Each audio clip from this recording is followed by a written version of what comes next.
Bonjour à tous, aujourd'hui je vais vous présenter un outil Notion, mais dans le cadre de suivi de vos salariés. Alors je vois beaucoup encore de structures qui accompagnent des salariés en parcours et qui n'ont pas forcément d'outils numériques. Et donc ça complexifie parfois les suivis, on est encore sur des dossiers papier accrochés. Là l'objectif c'est de vous montrer un outil qui vous permette de suivre l'intégralité du parcours de vos salariés, tant sur les entretiens sociaux pro que sur leur montée en compétences, leur contrat, leur candidature, la relation aux entreprises. Vous allez voir, c'est un outil complet. Alors comme vous le savez, moi je suis une grande amatrice de Notion. Alors là, on va se mettre sur Notion et je vais vous montrer, parce que moi je suis beaucoup de structures qui n'ont pas forcément de suivi salarié ou en tout cas ont un suivi salarié sous un format tableur Excel au mieux et des fois encore sous un format papier manuscrit sur des dossiers suspendus dans des armoires. Là, l'objectif, c'était de vous montrer qu'il est possible avec un outil de suivre en fait son salarié, de suivre son salarié tant dans son parcours social que dans son parcours professionnel, dans sa montée en compétences et de rendre compte aussi aux besoins à des orienteurs, prescripteurs ou financeurs. Donc, dans ce cadre-là, on a, plusieurs éléments ici sur cette première page. On va avoir la possibilité de faire des recherches par salarié, par données, encore une fois, parce qu'on a des données, qui sont importantes pour le CDI, pour le FSE aussi. On va avoir toutes les formations ateliers et PMSMP aujourd'hui réalisées par les salariés. Alors pourquoi on a mis, tout ça ensemble? Parce que souvent les PMSMP vous les liez à des stages en fait et donc liés à de la formation à des ateliers, formation externe avec un organisme de formation, même si c'est le vôtre, et atelier, c'est quand vous faites en interne, par exemple, les ateliers CV ou techniques de recherche d'emploi. Ensuite, on va avoir une partie gestion des compétences où on va pouvoir suivre tant ses compétences techniques que ses compétences douces. Ici, on a des boutons sur lesquels je reviendrai après qui nous permettent voilà, d'aller plus rapidement pour la création. Ensuite, on va voir quels sont les salariés en fin de contrat à 1 mois, salariés en fin de passe à 1 mois, salariés en fin de titre de séjour. Ici, on a le suivi de nos salariés. Alors là, c'est bien parce que je vais en créer après pour vous montrer. On a par site les rendez-vous sociaux pro, les formations ateliers PMSNP auxquelles ils participent et s'il y a des absences. J'ai fait par site parce que vous pouvez avoir plusieurs sites et là, c'était pour vous montrer voilà, sur 2 sites différents. Donc là, ce qu'on va faire tout de suite, c'est qu'on va aller créer un salarié. Vous intégrez un nouveau salarié et vous créez du coup sa fiche. Pour créer sa fiche, rien de plus simple, on clique sur ce bouton et après, on va enregistrer notre salarié. On va enregistrer toutes les données intéressantes, adresse, téléphone, date de naissance, s'il a une mutuelle, si c'est une prolongation de fin de passe, son numéro France Travail, si c'est un BRSA, sa date d'entrée de BRSA, l'encadrement ASP qui le suit, si c'est un titre fin de séjour, on précise la date, la nationalité, le niveau d'études, le sexe, le site auquel il dépend et l'orienteur qui nous a orienté du coup ce salarié. Je remplis tout ça. Une fois que j'ai rempli cette partie-là, vous voyez ici, j'ai une sortie pour. Quand ils seront sortis, je viendrai inscrire ici les informations. Et sinon, ici, automatiquement, c'est créé en fait un certain nombre de rendez-vous. Vous avez un entretien d'accueil, une fin de période d'essai, entretien socio-pro, tout ça peut être modifié. Moi, je vous ai créé cela parce que c'est cela en fait qui était le plus parlant. Entretien d'accueil, par exemple, je me mets dessus, je vais dire quel est l'encadrant qui a réalisé cet entretien d'accueil. Je retrouve ici différents types de rendez-vous. Alors, je vais faire un entretien socio-pro pour rendez-vous d'accueil. Et ici, par exemple, si je clique sur entretien socio-pro, c'est des modèles que j'ai préfaits. Vous allez ici pouvoir notifier la situation du salarié. Ici, les freins périphériques du salarié. Donc là, je mets garde d'enfant. Donc ça concerne, voilà, Perceval, il y a des problématiques de garde d'enfant. Si je veux aller un peu plus loin, je peux marquer le statut, voilà, par exemple, que c'est ancré pour l'instant. Type de frein, je vais marquer famille. Je reviens en arrière, donc j'ai bien ma garde d'enfant. Là, s'il devait y avoir une candidature effectuée pendant cet entretien d'accueil, voilà, je l'aurais. Si ici, du coup, j'avais une formation, du coup, elle apparaîtrait ici dans les informations. Si je reviens en arrière, donc je retrouve ici mes entretiens. Ah, j'ai oublié une petite précision pour l'entretien d'accueil. Il faut que je mette la date. Je vais mettre la date. Je reviens en arrière et comme ça me permet ici de voir mon entretien d'accueil en date du 4 novembre.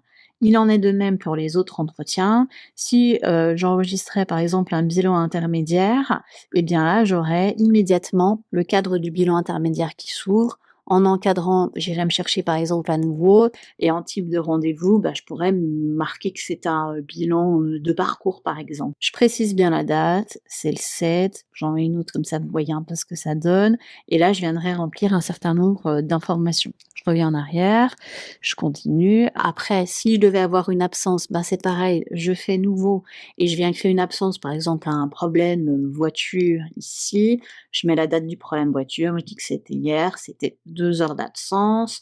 Le motif, on a dit que c'était un problème de voiture, mais il peut y avoir plein d'autres choses. C'est pareil, si on peut en rajouter. Je reviens en arrière. Perceval a eu un problème de voiture hier. Il a des freins, périphériques qui sont, la garde d'enfant. Il va suivre une formation et je vais rajouter cette formation-là. Je vais dire qu'il fait, du geste et posture. Hop, je mets bien la date de début qui serait, tiens, par exemple, demain, la date de fin qui serait, vendredi, pour une durée, de 21 heures. Si c'était fait en interne, je mettrais mon encadrant ASP aujourd'hui, là, qui animerait cette formation geste et posture. Si c'était, dans le cadre du PMSMP, je mettrais l'entreprise ici. Là, c'est dans le cadre d'un organisme de formation. Je vais mettre par exemple que c'est l'AFPA. Je vais mettre type formation. J'ai atelier interne, atelier externe, infocall, PMSMP. Je peux en rajouter autant que je souhaite. Formation, c'est bien sur de l'externe. Je continue. On a dit, il a eu des absences, là c'est rendez-vous, ses absences, les freins périphériques, il fait une formation geste et posture. S'il a des candidatures ici, je pourrais tout à fait rajouter une nouvelle candidature. Je marquerais poste magasinier par exemple. Hop. La date de candidature, je dis qu'il l'a fait le 1er novembre. Auprès de quelle entreprise? Et du coup, en entreprise, je viendrais mettre par exemple, je sais pas, LG Log. Hop, que je viendrai créer du coup dans le dossier. Le rendez-vous, si je devais mettre un rendez-vous, spécifique, j'en mettrais un. Là, il n'y a pas de rendez-vous spécifique. Le salarié, le statut, elle a été envoyée. Le type, je marquerai que c'est plutôt lié à de l'emploi. Hop, je continue ici. Hop, qu'il a fait une candidature. Compétences acquises, soft skills, on le verra plus tard. Contrat, je vais mettre, 1er contrat. Date de début, on a dit que c'était aujourd'hui et la date de fin, on dit que c'est dans 4 mois. Hop, tac, on va mettre un peu plus tard. Durée, là, on peut préciser la durée. Ça, c'est pour les statistiques après. Temps de travail, on peut préciser en fonction du temps de travail. C'était du 35 heures, on pourrait tout à fait marquer 35 heures et on crée du coup un 35 heures. Et type de contrat, on va marquer que c'est notre contrat initial. Je reviens en arrière. Hop, je retrouve toutes mes informations ici, premier contrat et compétences techniques acquises, ça c'est pareil, on le verra dans un second temps. Après vous avez Perceval, alors vous pouvez tout à fait y mettre une image et retrouver un certain nombre de choses. Dans mes calendriers, je vois qu'il y a un entretien d'accueil qui est fait pour Perceval, par Céline, c'est un entretien socio-pro. Je vois qu'il y a un bilan intermédiaire de Perceval par Céline, c'est un bilan de parcours qui est fait le 7. Si je reste sur mon site 1, puisque Perceval est rattaché au site 1, je vois qu'il y a une formation geste et posture qui commence le 5. Et si je prenais les absences, si je mets au mois de novembre, je vois que Perceval, il a eu un problème de voiture. Si je voulais savoir quelle était la durée de son problème, je vais chercher la visibilité, hop, des propriétés et je vois que son problème, il a duré 2 heures.